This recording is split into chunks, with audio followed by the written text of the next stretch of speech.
என்ன புண்ணியம் செய்தேனோ அம்மா, நான் என்ன புண்ணியம் செய்தேனோ, என்ன புண்ணியம் செய்தேனோ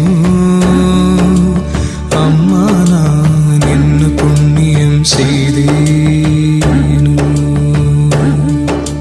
மன்னர்நாதர் அம்பலவர் வந்தார் வந்தார் என்று திருச்சன்னநாதம் என்னிரண்டு செவிகளினுள் சொல்கின்றதே